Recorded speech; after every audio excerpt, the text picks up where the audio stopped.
Welcome to CarTorque with Matty J, another Tuesday night, more car-related topics as we do every Tuesday night here on 98.9 Northwest FM. Got a full house tonight, which is kind of odd for this plucky little motoring show. We're in the studio with Rhys. What's going on? Hey Matty, good man. How you going? Good. We've got Alam here as well. What's up? I'm just happy to be here and in this crowded room that's probably going to get hot eventually. We've got Rhys K, Mr. SS is back. Missed you, man. How you been? Good, mate, good. We've got also Peter here, who's doing his training. How you going, everyone? And we've got James that's just walked in the studio as well. Forgot my nickname, have you? Jazzy James. So good. How could I forget? Now, basically, tonight we've got a few topics to get through. It's going to be a really, really busy show. We're going to have a recap of the Nugget Nationals. We're going to have a recap of Rhys's when you went to Custom Cars and Coffee. Yeah. And we're going to talk about a few other things as well along the way. The whole idea of tonight is pretty much a bit of a recap show as well.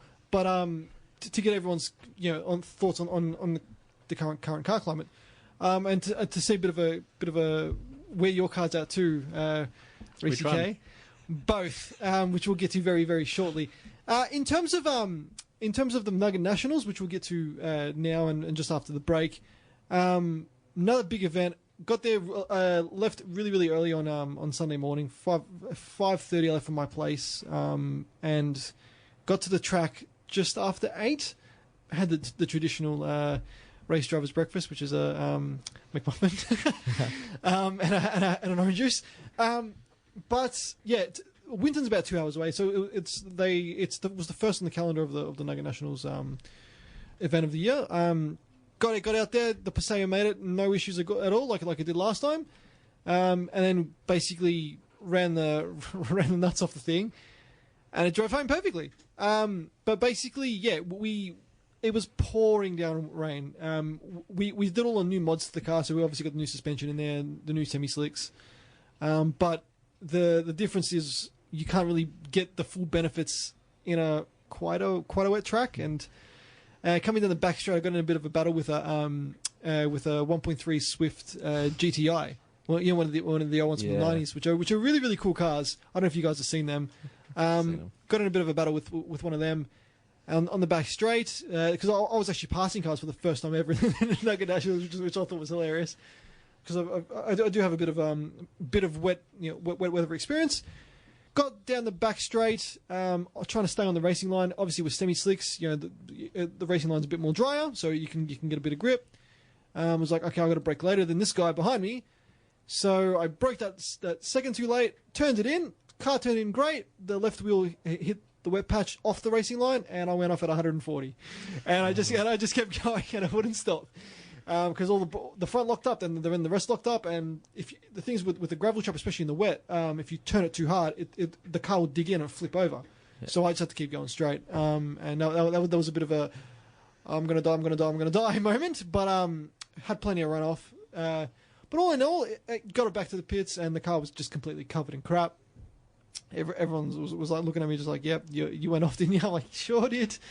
But it was definitely a lot of fun. Anthony and his brother Matthew as well, who in with the team. Really, really happy with the modifications of the car. It's changed it to, honestly, well beyond what it was before. There's no roll in suspension. It's really tight. The grip's phenomenal now that it's now that when you're going around corners, it's not squealing as much. The semi slicks have really come into their own. I was surprised how good they were in the wet, even though. Oh, he did end up going off. But no, it was all in all a really, really good first up event. James from Memphis Movies was there as well. And he took some videos, which I'm going to put up on our Facebook page. I'll probably check them up on YouTube. And I've got some in-car footage as well. And you'll probably hear me not be too happy with myself going off the track. So it's which I'll try to put up very, very shortly on the show. But anyway, how have you guys been? Pretty good, I'd say. My exhaust has come in. It has come in, yes. And gave it a look. I'm pretty happy with it. And surprisingly, it also has an extra bung for a wideband sensor if I want to put that in. Ah, cool. So, because I do plan on modifying it, I think that's an added benefit. I would probably put a wideband and oxygen,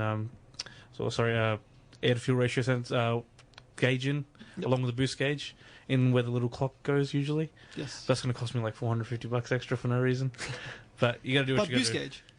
The one thing I'm worried about is I've seen a lot of most of the videos I've seen of people modifying the exhaust on the WRX is just doing a catback because I think they're being lazy, but they just want the box to rumble. And going with the turboback, it's highly advised that you do get a tune. So you've got the turboback, haven't you? Yes. Yes. Okay. And I can't actually use it without using the whole thing because of just the size difference. It's a whole 3-inch system. Okay. Quite a bit bigger than the stock. So I don't want to go for a tune right now because I have other parts I want to install before I do the tune, rather than pay twice for a tune. Yep. So I'm just wondering, do I do the installs just now and just deal with bad fuel economy or whatever's going on? And, or will it even be as bad as people say it will be? Only one way to find out, really, Exactly. is to put it on. I mean, you've got all the parts there, like for the exhaust now, anyway. So you probably get away with it. Thoughts, boys? I'm all down for the noise. Wait for the EPA is my advice. Yes. Well, speaking about the EPA, you've had a bit of fun with them, haven't you, Rhys? 2.5 week registration suspension On the SS, from the government. Yep, because someone dubbed you in, right? someone did, and according to my logbook, the car was parked in my driveway. But because the government says you were driving it on this day, I went with my exhaust to the guy in Campbellfield, failed. Went back the next week with the standard exhaust that I bought the car with, failed. You're so kidding. Then temporary registration. So then I went to my exhaust guy and got a sedan catback off a clubby. Yep. Put that on and just scraped in How's it sound now? 89 decibels, Because it has to be 90, right? 90. And even with completely stock, and the exhaust actually hangs out the back of the bumper a good 30 centimetres Far out. because it's just the wrong system, but I had to get something on it just to make it work. What are And the the guy rules? actually felt sorry for me. That's it. Yeah. What are the rules with how far exhaust can stick out at? I thought it has to be at the bumper, right? Like James, It you is. had this issue as well, right? But the guy just felt sorry for me because I've been right. there 3 times, $150 wasted just on EPAs because it's $50 a go. Is it so they do the sound measurement? Yes. And do they also do the emissions or Yeah, so you have to have every piece of the exhaust there. Even if it's straight through, you can still pass more than you would. But I just had basically cat back, and the rear muffler was just a straight pipe through. And it got like 105 decibels, so it was 15 over. And basically, they put suspension on the registration because I failed twice and was Wow. going for a third time.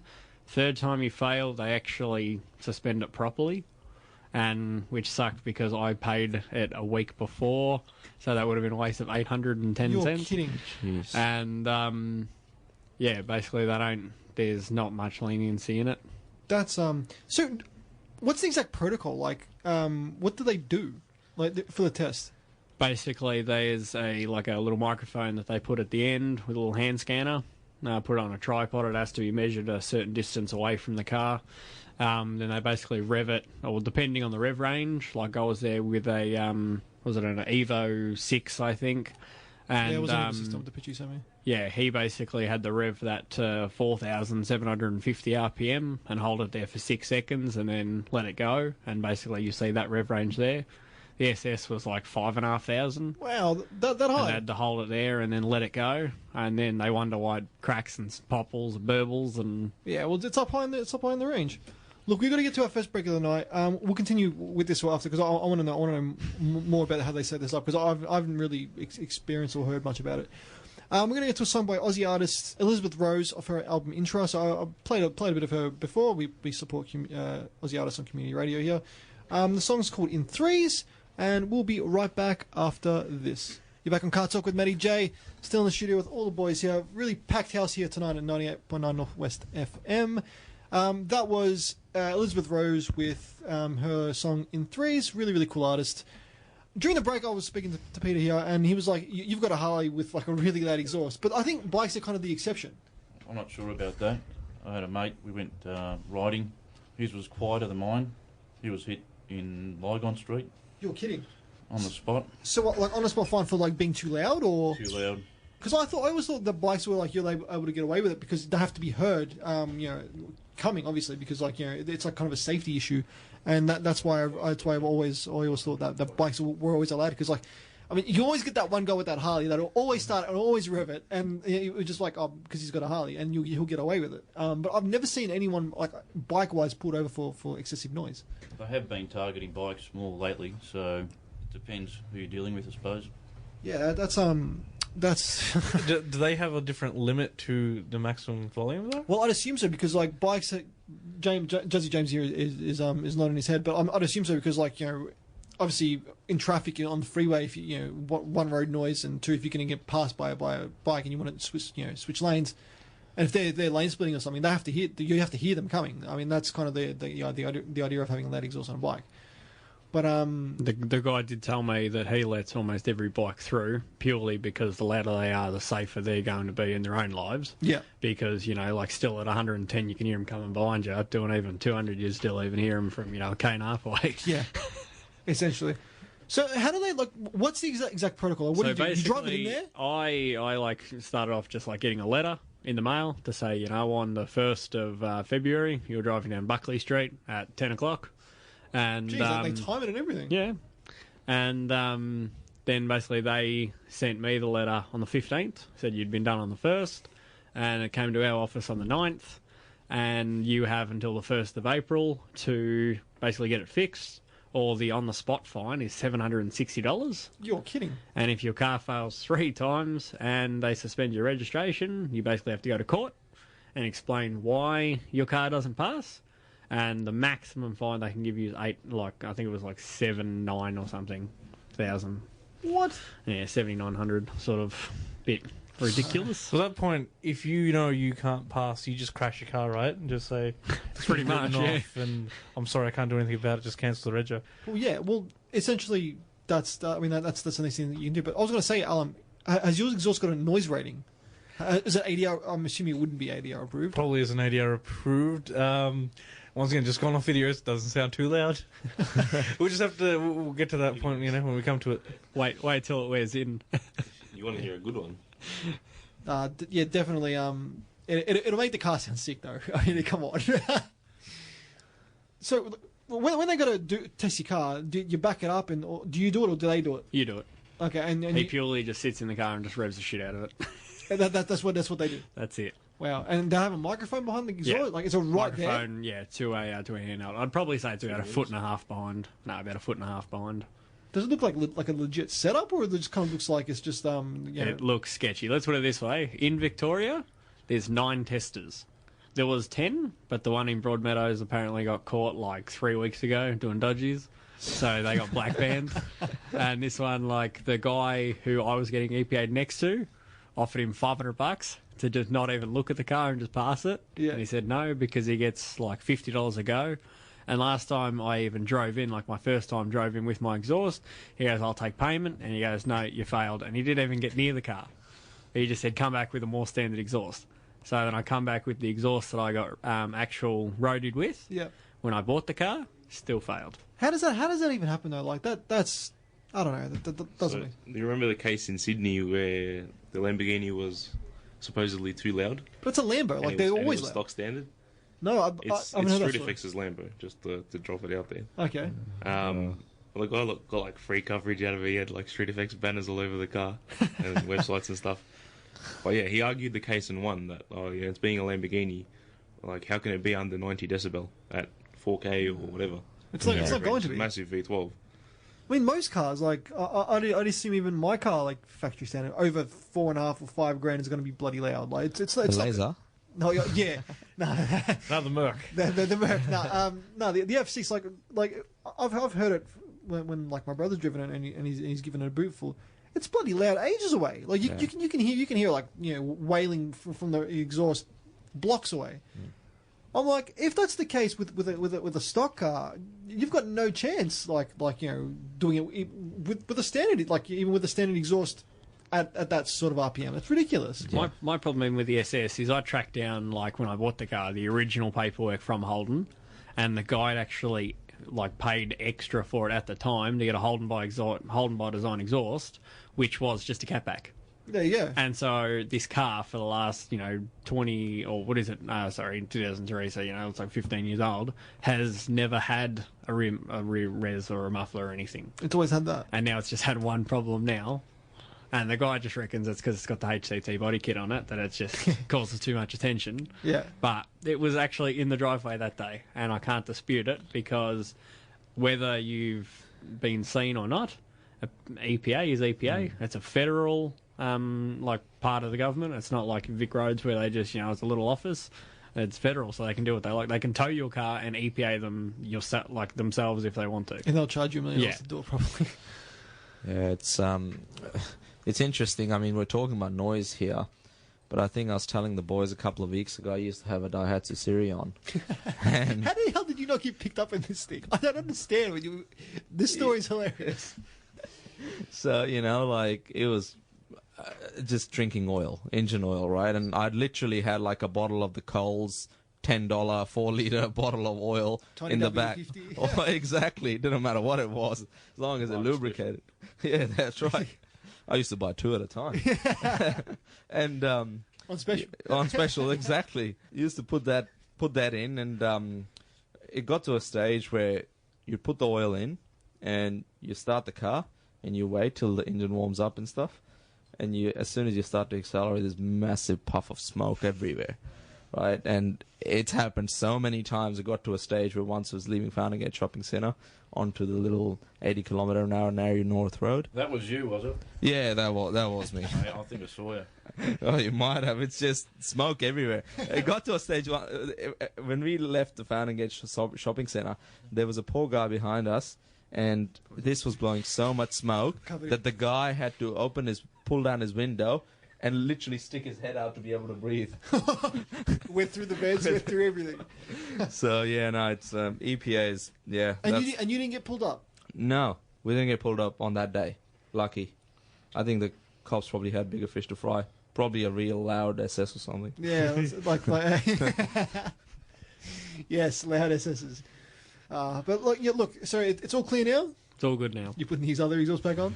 I have to wait about 2 weeks. I've got my current exhaust on, the one I've got on, it's on loan from my local muffler shop. Ah, I see. Okay. Just for a few weeks. But I don't drive it, that's the thing. I've driven it 3 times this year. Okay. It sits in the driveway every day. And you got picked up on one of the days you've driven it? And I reckon it was because I was driving the Cruiser. And I reckon they looked up the license plate, went, nah, this thing's got to be louder. Because the Cruiser's running a straight through 2.5 exhaust. It is now, right? No reses, nothing. And it's a diesel. It's loud as. But yeah, I don't see many diesels get picked on though like that. Though, like not unless they're trashed, like bush pig across the windscreen, 37s. Yeah, just like an animal that's. Oh man, well yeah, I guess. Well, look, we better move it on. Rhys, you went to Custom Cars and Coffee last week. Yeah, so it wasn't this Sunday, the Sunday before. Yep. Gotta admit, compared to normal Cars and Coffee at Ravensall now, this thing's at a different level. Like the cars there were, they were R8s and real sort of custom cars, and you'd like to think it's all modified cars, but they weren't. Just a drop there. It's hosted by GT Car Club, so... Who's GT Car Club? They're out east. Anyway, they're the guys that basically host Custom Cars and Coffee. Ah, right. You're getting a referral fee from him, or what? Plug free.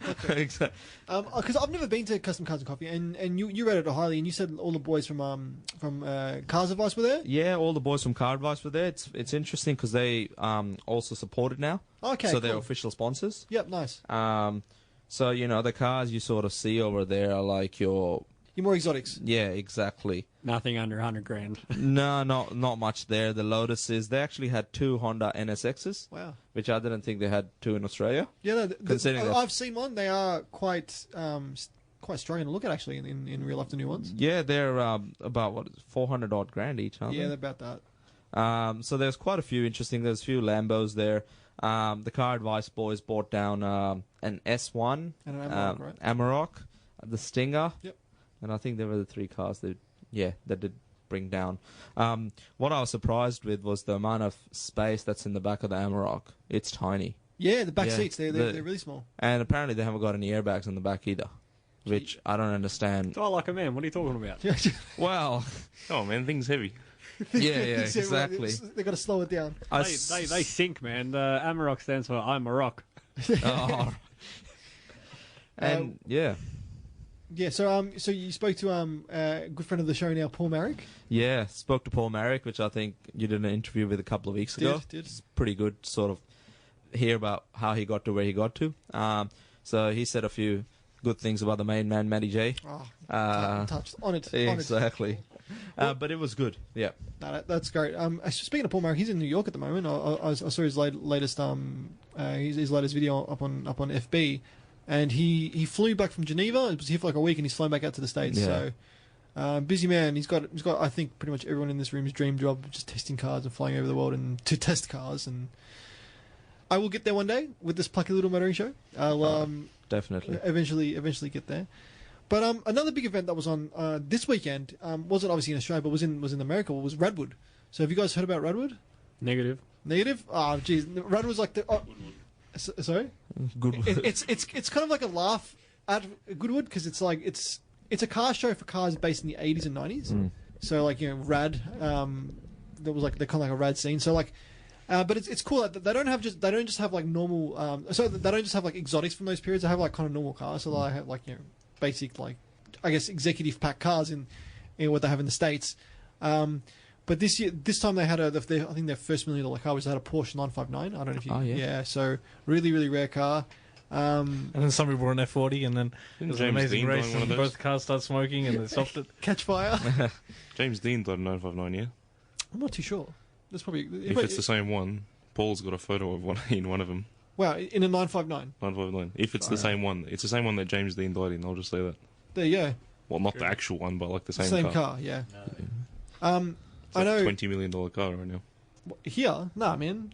Yeah. Really? A Yeah, 959. they're collectibles. Like, if it's the same one. I know 959s are rare, but I didn't think they were $20 million cars. Yeah, we're looking yet. that up. Well, you heard it here first. I Yeah. think there's only 5 or so that are proper. No, they built quite a few more. Like it's what you're probably thinking of a different one, but the original 959 was built for Group B, I believe. It was built as a rally car, but it didn't exactly make it to there because obviously Group B got cancelled, and we could do a whole episode on Group B, which we probably should because it's probably like the most interesting race period or race series ever made. But yeah, no, it was. I saw some pictures from the event and some videos. Really cool cars. They've got like basic like Toyota, what we call what they call Taragos here. So, but like there was super period, like because like minivans were like super 90s, and they had them all there at that show. So that's really kind of cool. It's I guess looking back at the cars we grew up with. And like and they had like old video game systems playing like old Sega stuff. So it was like super period. But the best part about it is that the people dress up in like the period correct clothes too. Yes. So So they're wearing those 90s tracksuits? hell yeah, Oh, yeah. And the New Balance shoes. New Balance. That's Um, only Takumi. yeah. That's New Balance. Yes, he does. He still wears them to this day. Mr. Fujiwara. But at Radwood 2, because this is Radwood 3, there was like a guy, I think it was a Japanese, he dressed up as a Japanese businessman, and he had the suspenders, the big brick phone, and a briefcase full of sugar. But obviously, if you know what kind of the reference I'm trying to make, and he actually went through airplane security because he flew to the state where he was having it. He's like, I don't know how that guy got through. They must have thought it was coke or something. Got to make it legit, man. Got to make it legit. Like mad props to people that go that extra level. Turns out he just used that as a ploy. He was actually taking coke. Exactly. His drug Just a run. quick hint, it wasn't a 959, it was a 550 Spider. Oh, okay. And those things are actually expensive. Confusing a Ferrari for a Porsche. No. It's actually a Porsche. Is it 550 Spider. Oh, Yeah. my apologies. Oh, that's my bad. Alright, So real you're going quick, to throw me off the show now. Another event that was on this weekend, Yeah, hit us Formula up. 1? Formula 1. Yeah. Mr. Shmee was down. Was he? Yes. I Okay. missed going to see him on Saturday. There was also about £15 million worth of Paganis here. Oh, right. Yeah. Any Koenigsegg's? Or just Pagani? No, just Paganis. Just Pagani. There's a Koenigsegg in Sydney, but yeah. Yeah. It's, so what, were they here to be sold, or were they No, just so here for just some guys that came down from Hong Kong, Dubai, and the UK. They just flew in, basically, Just show off. just to watch the to race. show off, yeah, essentially. And also for the launch of Zagami's new Pagani range. Yeah, I've seen that. I think they opened a new showroom, didn't They they? opened the new showroom, correct? Yeah. They're What's selling the a location $5.5 at? million Richmond, isn't it, again? It's in Richmond. It's Yeah. the same as their. I'll the be other visiting there for some oil. Yeah, look out for me. one. They got a $5.5 million Pagani for sale right now. Oh, right. The only one in Australia Is of that that it? model. Matty J, just get a fourth job, you'll be right. Yeah, that's alright. I'm pretty sure I can manage with that. They got some nice cars in there too. At Tsugami's, they actually They have do. an F50 there. Do they? Yeah, Is it like Australian an Enzo. legal? Or they got Lynn Fox's Enzo there too. right, there you go. It's an Australian legal one. Yeah, That's kind of interesting. Because I know the F40 was never released here, but surely because it's over 25 years, you'd be able to get. there's a few of them here. I mean, F40s, yeah. I saw the F40 at Dutton's, Dutton Garage, which is a place that I think a lot of us have been. You guys haven't been there yet, have you? I don't think so. Yeah, it's a place where we can go and window shop, but never. Where dreams are made. we can go and eat breakfast. too. Yes. Go have a burger and just say, oh yeah, that's my Aston Martin over there. Saw a Ferrari F40 come out of Duttons, Oh right. Nice. fishtailed over the tram tracks. You're- Sounded unreal. Yeah. Yeah. There's actually the shop next door, which is they tune Ferraris. They have 488 race car there as well. Mm. I've seen that car. That was out on Lygon Street on Sunday as well. Oh, The Lygon. Ferrari one. Ferrari, Italian, Lygon. Yeah, makes Yeah. sense. Bikies, drugs, gang, sorry. That's Coburn. Just a bit over. It's Coburn, he says. I have to go to that next step. I'm gonna have to go for a news show here on CarTorque. Underbelly, CarTorque edition. No, there's tons of stuff happening though in the car world at the moment. Obviously, the launch of the i30N, which Yeah. Rhys is big on. That is like the hot hatch at the moment. I think there's more hype for this than there was, arguably for the Focus RS, because this is like Hyundai's first like big deal into like a performance car, and so it should be. I mean, this is a big car for them, and it's from all accounts it's bloody brilliant. So hopefully, I can manage to squeeze my way in for a test drive and Well, give a bit of review.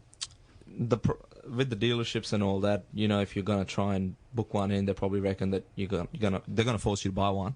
Yeah. So I've been online, booked in a test drive at Berwick. Haven't heard back yet. You're Been kidding. about a week. I've Yeah. got to contact that car advice if you want a test drive. You probably just Yeah. have to write up a review. Yeah, well, there's that. I mean, we could go down that path, but then, just trying to book one in. I'm going to try the Dandy one and see if they're half interested. Yeah. But it would be an awesome car to test drive anyway. I mean, 40 grand, 3 or 4 grand. And did you guys hear Hyundai is offering track warranty, Track warranty they are, yeah. which is first of its kind in that Australia. segment in Australia. Yeah. So if your car's covered, apparently, even if you take it to a racetrack, but they reckon you can't do timed laps. So you can't. What's the point? No, you can't. You can't compete in a race where you've got timed laps, official timed laps. But you could stick on a timer on your own thing and do whatever you want with it. It's I don't know why they've even gone down that path. They should have just said, well, anyone's allowed to use it. But maybe because they just don't want them to be turned into street races or track races and be used. I think it's because the hot hatch market's so kind of competitive these days, and like people are buying cars in terms of, especially hot hatches, in terms of trackability and time. People aren't really taking them for how they make you feel. It's more, this car can get around the corner or around the track 2 seconds quicker. I'm going to buy that, but it's going to be worse to drive. So arguably, what they're doing is okay. But see things. When I went to Winton this weekend, because I went to Winton recently for the Mighty Cumberland's Nationals, which was about end of last year now. The Nationals, it's a while back. They didn't have any signs, but now when I was driving the track, I noticed Hyundai's got all their end sponsor, like the Hyundai N for the N range, all over the track. Yeah. All billboards and stuff, and like obviously it's a timed track, Winton. So that kind of really surprised me. I'm like, they're actually going all out for this car, which is something a lot of other car companies don't do. Yeah, that's right. Because the thing is, they stuffed up the i30's launch really, really badly. How they manage that? Because when i30 was launched earlier last year, they had the ad where they were throwing an old car off a plane. Oh, I and saw it was that. reinvented. Yes, I mean, yeah. but the weird was bit the ad, was, yeah. the ad, right? And they put that ad everywhere. The issue with that ad was, I think 80% of the ad was showing the old car. Yeah. So, people only saw the last little bit of it. And I spoke to my mate that's a sales manager at Hyundai in Mornington, and he said i30 sales were, the car is brilliant compared to the last one, and how refined we just haven't had the same sales as we were expecting, and because the marketing department, they didn't market the car right. So this one here, they obviously know where they're going in the tracks and all that. Yep. So I think this one will be a winner. So you got me excited about the ad for a second there, thinking that when they dropped the car out of the plane, it like crashed on someone's house and killed them. That's why it was a massive. That took a dark turn. But yeah, that's pretty good marketing. It'll get the car's attention. It'll get people's attention for the car. It will. Look, we've got to go to our next break of the night. If anyone needs marketing advice, let me know. Hit Alan up. Here, we'll get viral marketing advice. Blood and I'm gore. sure we can get funding from the Middle East. Blood and gore, Alan style. That's how you make money, people. Listen to Alan here. That's right. We're going to go to our next break, and we'll be right back after this. You're back on Car Talk with Matty J, still in the studio with all the boys here. Left-hand drive cars, I've seen quite a few of them on the road. I actually saw, believe it or not, on my way to work, a Ford. Do you remember the Ford car? K8? Yeah. Old school. The old school one, but I've seen one of the new ones. I got a photo of it here. I had to take a photo of it. I was like, what the hell? Like, I've never seen one. And I had on the back left-hand drive. I got up next to it. It was legit a Ford car, and we haven't sold the Ford car. I mean, it's been sold, solidly since they're overseas. But yeah, it was driving to Geelong, where the Yu-Yangs, I believe, that's where the Yu-Yangs test track is. So that's where Australian engineers do all their testing. So I was assuming that's where he was going, because I got off at the Werribee exit and he kept going. But yeah, Australia's got a lot of testing here, and Cadillacs have been seen quite a bit. Now, I know on like the spotting Facebook pages and stuff, they'll be like, oh, another Cadillac. But CTS, as you were saying, Rhys. Yeah, so I saw one in the city last Thursday. Left hand? Left hand. Yep. I didn't want to get a fine, so I didn't take a photo. And today I saw one on the Monash Freeway heading into the city. Oh, right. So I don't think it was the same one, but yeah, it's interesting. You're seeing them around. So where I'm based in Mulgrave, there's a lot of car companies with their head offices there. Not that Cadillac is doing anything down there, but I've seen in the last week or so 3 or 4 cars in camo, but I've sort of been stuck in traffic, so I can't get close enough to know what they are. Yeah. So there's a lot of testing going on at the moment. And the other thing with Mulgrave is you've got Bosch around the corner. So Bosch does a lot of their internal testing, and they do conjunction testing with the manufacturers. Yep. So there's a lot of cars going around at the moment. It'd be interesting to see if any of these caddies make it to, I don't know, would they fall under the Holden brand? I'd assume so, because like that's General Motors' Australian arm, really. But in terms of Cadillac in general, I've heard rumours that Cadillac is going to be sold here soon, come next year. I can't confirm it, but I've heard things talking about that. So that'd be a big sell, because like caddies, especially I know Australians love big Cadillacs. New Cadillacs are a lot different to what they used to be. They're not the big floaty buses they used to be. They're more quite a, like in terms of the CTSV and stuff, quite a performance car. But in terms of where, I mean, because Holden's in a bit of a state right now. Like they're R.I.P. Holden. yeah. Essentially, I mean, their cars. Well, actually, Holden, believe it or not, has been bought by the Peugeot Citroën group, I believe. Oh, so yeah? like General Motors sold them to Peugeot. So essentially, potentially, the next few Holdens will be Peugeots, which is kind of a scary thought, because French cars aren't exactly great or fun to work on, and reliable. If the previous like 15 years from the Frenchies in terms of their cars have been seen as. Well, I think Renault's offering a 6-year warranty now. 6-year warranty? I'm not too sure. Yeah, one of them. I know it's not Citroën. Either it's Peugeot or Renault. One of them is offering a 5-year warranty, and they were one of the first ones to jump on that a while ago. So I'm not sure if their cars are any reliable, but they're certainly not selling. So I mean, you see a lot more Renaults than you do Peugeots, but you used to see a lot more Peugeots than you see Renaults. Because I think the Renaults, from the ones I've seen recently, they're not great cars. I wouldn't mind like the new GDI that they've got. I reckon that's kind of a cool car, but everything else doesn't do it for me. I think even Top Gear made did a funny video about them and how kind of terrible they've become. They used to be really, really good cars. But having said that, Renaults, like my partner's family love Renaults and love European cars, and she's got a late 2008 or 9 Renault Laguna. Mhm. and it's a nice car, yeah. But you know, they're not made for the conditions here. Like the dash is folding up already, and she's maintained it to the book. Yeah, like it's a well maintained car, but they don't stack up like as well as like like other European cars or Japanese cars or Australian cars. Yeah, and I think if you're spending that much money on a European car, you may as well go German. Well, it'd be interesting to see what the new Commodores turn out like, because if they haven't been heat tested, like what will happen in 3 years' time?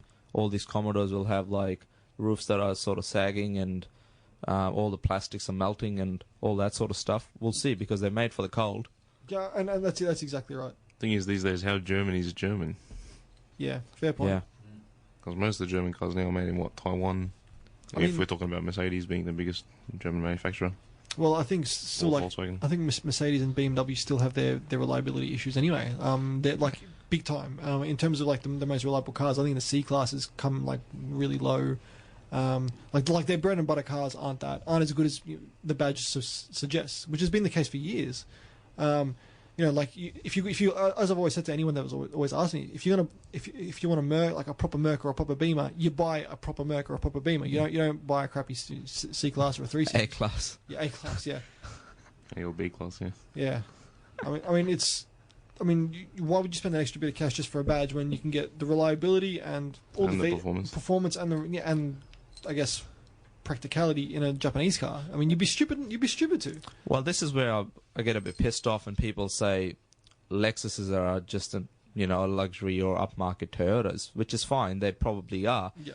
But then for the money, for the reliability, for the comfort, for everything else that you get with them, I think Lexus offers a 4-year warranty. Lexus Yeah. is literally Japan's Mercedes. Yeah. Better than Or Japan's answer to Mercedes. And they Yeah, are I'll put it doing that way. really, really well. I also heard Hyundai's got not a Genesis, but an S-Class equivalent.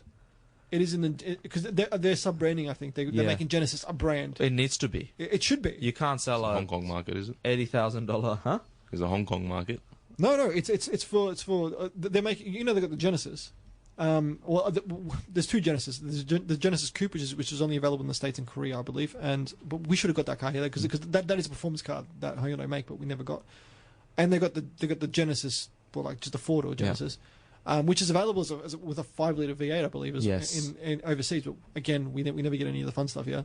But it's a really, really, if you've ever sat in one, it's a lovely car. Like the fit and finish is phenomenal for a Korean car. Well built. They drive nice. And they got all the tech in them, and they're at a quarter of the price of the S-Classes. S-Class. So and they are selling. You do see a lot of them around. Yeah, you see them especially with the limos and luxury. And, yeah, the Victorian hire car kind of things. Yeah. Yes. One of my neighbours, he does a hire car service, and he changed. I think he had a Caprice Yes. before it, and Yeah. he moved to a Genesis, and Right. it just looks real nice in his garage most of the time. I've now had an opportunity, I guess, go in and sit in there. I probably think it'd be pretty strange. Be like, hey, how you going?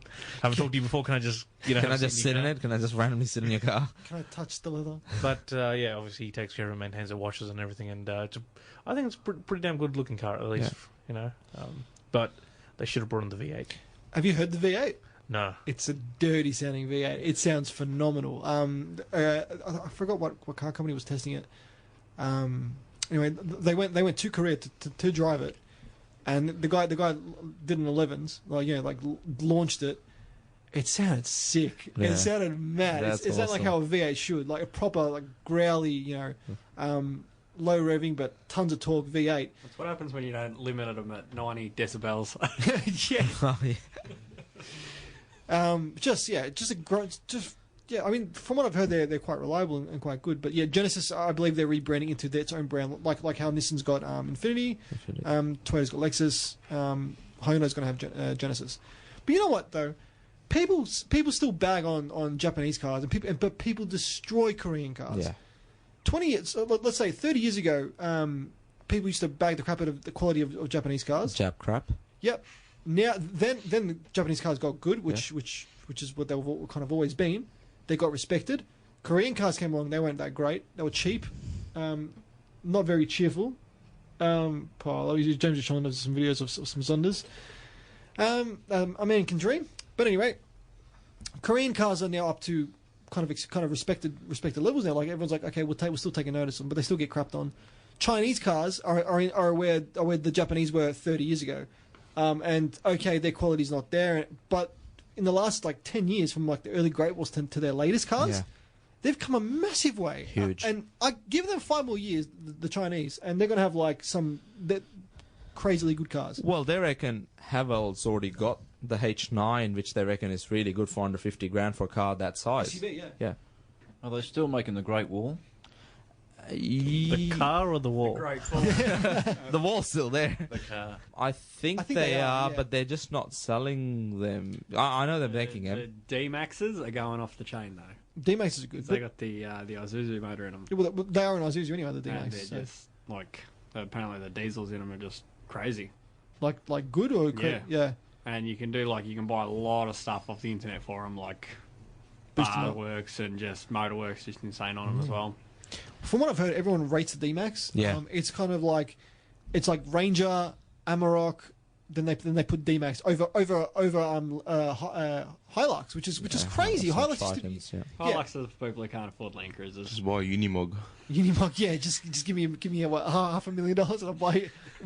I'll literally drive over your house, James, with a Unimog. Bro, to get in a Unimog, literally, for you to jump out of a Unimog, I reckon you need to be like buff. Like, if you see a Unimog driver, you see like a little Asian dude come out. Like, not saying anything against them, but like, all right, short people then. No. Just saying. Dude, first time I saw a Unimog, I was at the Full Drive Expo which they have at the showgrounds. I went with my brother because my brother's big into his four-wheel drives. Used to be. Yes. Thanks, Rhys. Thanks. And basically, we went there when he had his Ranger, and I see this big Mercedes truck. I'm like, what the hell is this? He's like, that's a Unimog. I'm like, a Uni what? He's like, you've never heard of a Unimog before, and you call yourself a car guy. I'm like, I've never seen a Unimog before, so how could I see? I stood up next to it. It is massive. You wouldn't even stand as tall as the wheels. No, you don't. They are huge, and I'm like, and this thing had work done to it. Like, They got portal axles as well. yeah, yep. So like the stance on them is incredible. Hashtag Stance Nation on a Unimog. But no, it really surprised the crap out of me, like how big they were. I don't know. Have you seen one, Peter? I haven't seen one. Have you seen the Hilux Tonka? Tonka Tough. Yeah. Is No. that thing? Is that legit? They're like you talk about the wide-bodied one? Yeah, wide body, big flares, big lift kit. They're running, I think, like 35 standard. Don't know how they got that roadworthy. No, they don't, but if they design it enough over there, it still wouldn't be ADR approved here. It's But, Tonka tough. Yeah. Is it sold here? That's my biggest question. No, definitely done in Thailand. Okay. And you'd be able to, you'd buy everything and hit a bolt it on, but you definitely wouldn't be ADR approved.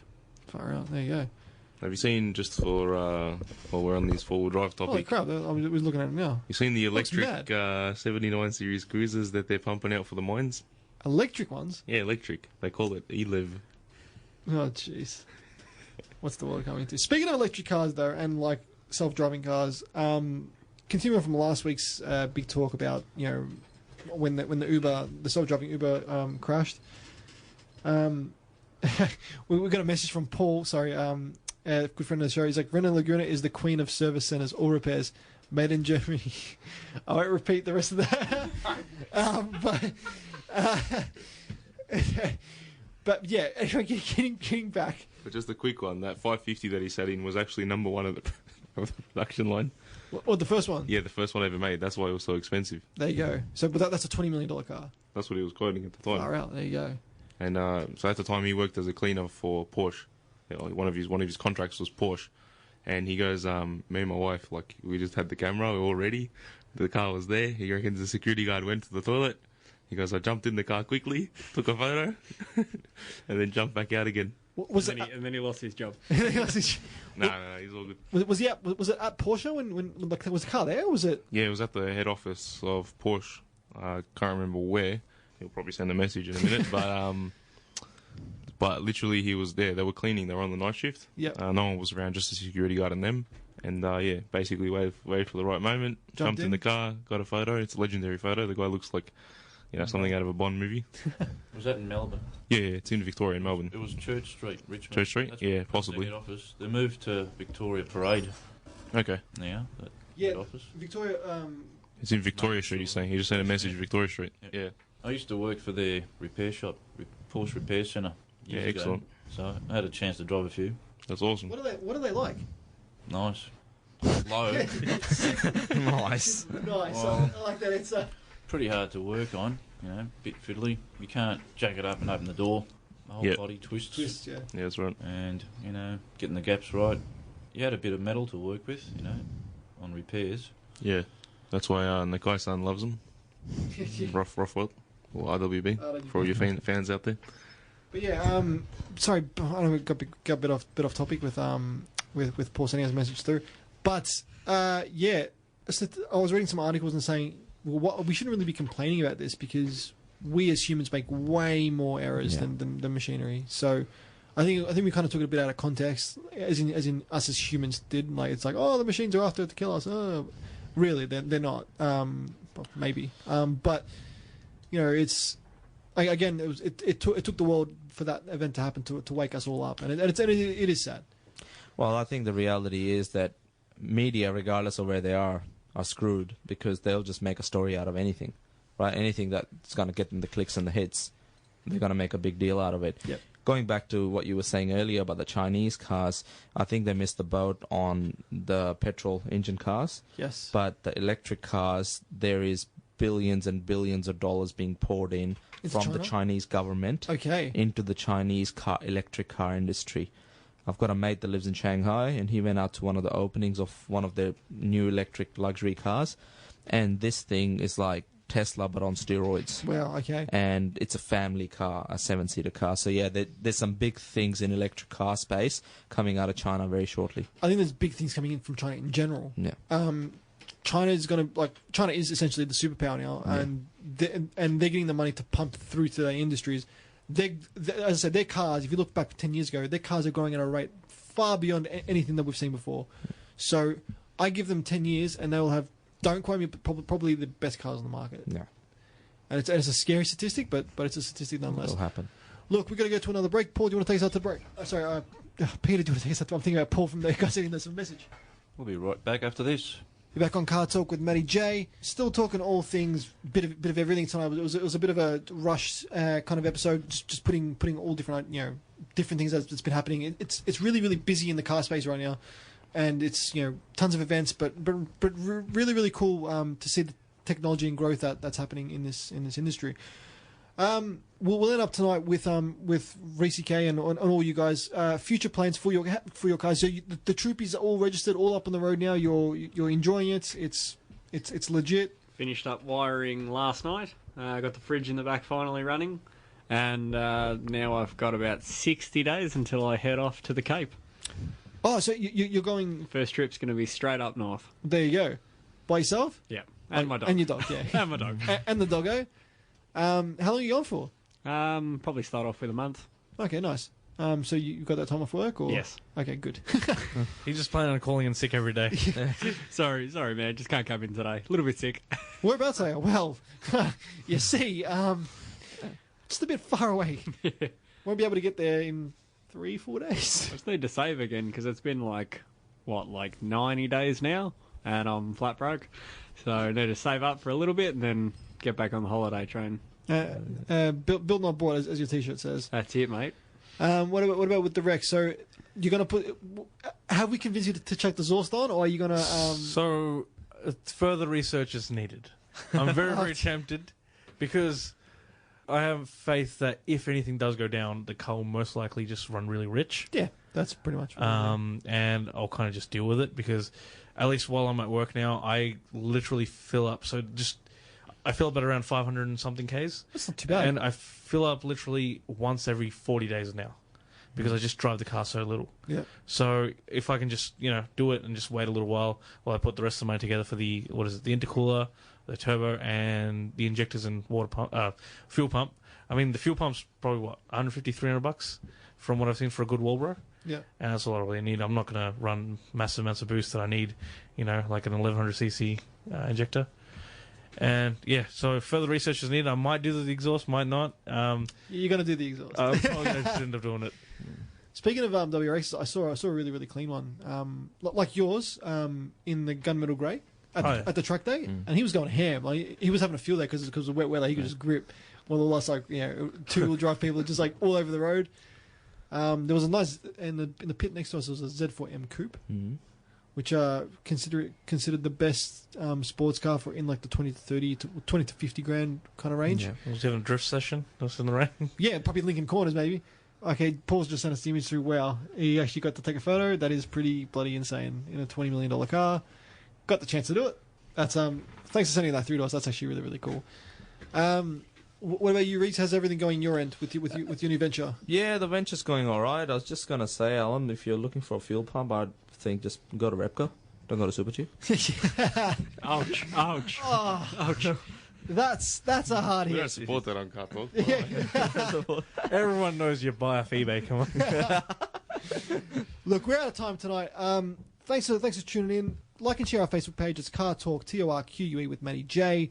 If you have missed any of our previous episodes, we've got our podcast up on shoutengine.com, or the links on our Facebook page as well. Or if you listen on iTunes or wherever you listen to your podcast, you can just type us in and we'll come up online. Any last things from you guys? Carloop, give that a like. And you guys, all good. Thanks for coming on the show. It's always a pleasure. Awesome. Thanks for having us. Didn't think it would be this crowded. Thank you. And thank you. Thanks a lot. And I'll see you same time next week. This has been CarTorque Matty J. Take it easy.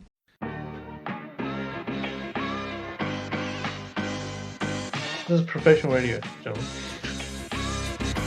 That And it's front wheel drive. Scotty, have you got anyone you want to thank?